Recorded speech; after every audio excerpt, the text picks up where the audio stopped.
dan tidak menghasilkan hal yang baik. Bahkan dari duri-duri itu akan mengenai atau melukai dirinya sendiri.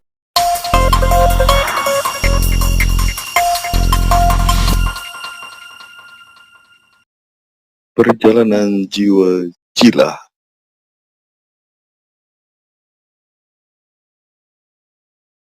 Dan apa yang engkau lihat di terakhir perjalanan kita tadi adalah kebun yang sudah menghasilkan buah yang sempurna. Dan yang kau lihat itu adalah hasil akhir dari pengorbanan dari petani yang berdedikasi sepertimu. Sekarang, apakah engkau menginginkan dunia yang indah seperti kau lihat barusan? Idras menjawab dengan berseri-seri. Benar, aku menginginkan hal seperti itu. Bayang berkata, Artinya, kau sudah memilih yang kau inginkan sendiri, kan? Iya, aku yang menginginkannya sendiri. Baiklah kalau begitu, mari ikuti aku. kata Bayang kepada Idras. Setelah sampai di suatu tempat seperti bangunan yang besar, terbuat dari kaca-kaca yang tebal, di dalamnya ada beberapa jenis tanam-tanaman yang sudah berbuah dan sudah terlihat ada yang sudah masak. Bayang berkata, Kalau engkau sudah menentukan pilihanmu, maka petiklah satu buah di sana dan makanlah. setelah Idras memetik buah seperti buah anggur tersebut, kemudian Idras memakannya, dan seketika itu Idras terjaga. Idras melihat Bayang yang masih duduk di dekatnya. Kemudian Idras bertanya kepada Bayang, Wahai Bayang, aku sudah memahami apa yang engkau katakan semuanya.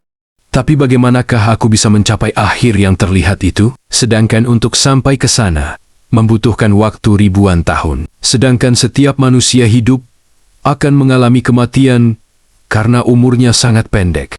Bayang menjawab, Idras, engkau sudah memilih dan engkau sudah memakan buah itu. Sekarang jasadmu sudah abadi, tidak akan rusak oleh waktu dan apapun yang bisa merusakkan jasadmu.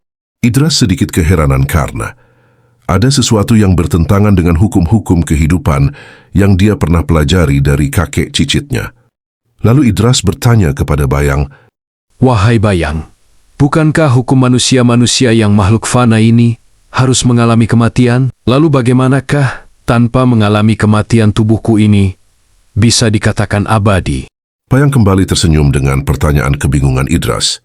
Kemudian Bayang menjelaskan pada Idras, Idras, engkau tahu apa yang dimaksud tentang hidup dan mati untuk manusia itu. Ketahuilah, selagi manusia itu masih bernafas, maka itu disebut hidup. Walau dia tidak bergerak, dan kalau manusia itu tidak bernafas lagi, maka manusia itu terbilang mati. Walau dia bisa bergerak, sekarang coba engkau rasakan, apakah engkau masih bernafas atau tidak? ucap Bayang kepada Idras.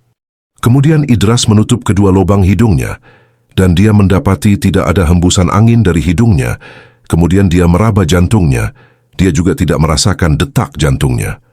Dia kembali terheran-heran dengan apa yang dihadapinya. Wahai Bayang, mengapa bisa begini? Aku tidak bernafas lagi. Jantungku juga tidak berdetak lagi. Bagaimana ini bisa terjadi?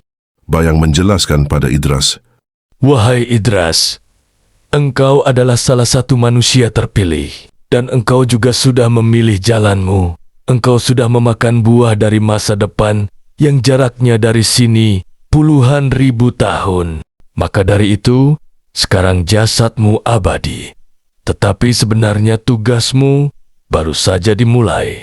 Engkau adalah penjaga dari tanaman-tanaman kebun. Dari Taman Edon, Edon adalah tempat akhir dari tujuan setiap jiwa. Walau tidak semua jiwa bisa sampai kepada Edon. Dan ada beberapa bentuk dari Edon. Salah satunya yang kita lihat di perjalanan kita tadi.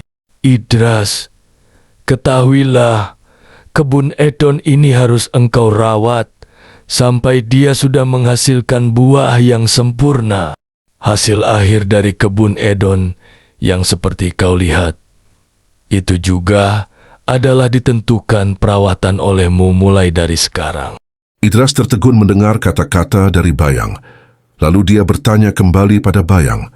Wahai Bayang, mengapa harus aku yang menjadi penjaganya? Bukankah banyak dari manusia-manusia yang lain selain aku? Bayang menjelaskan kepada Idras.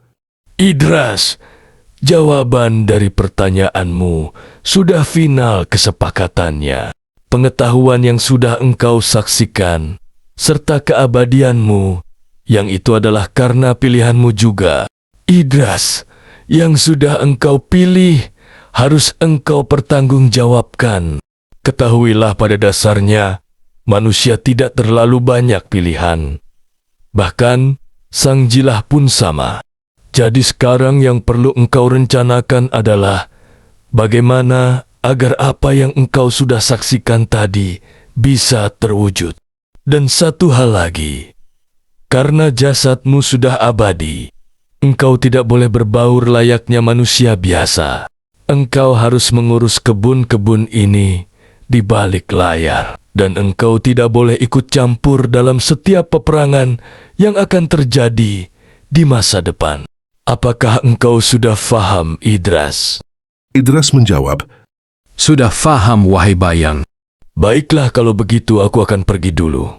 Dan ingatlah, seandainya terjadi peperangan antara klan, engkau tidak boleh terlibat. Dan tugasmu sekarang mengajarkan pengetahuan kepada semua manusia. Karena kelak ketika moyangmu Jilah terlahir lagi sebagai manusia, maka dengan pengetahuan-pengetahuan yang engkau sebarkan, kelak dia akan bisa mengingat siapa dirinya lagi.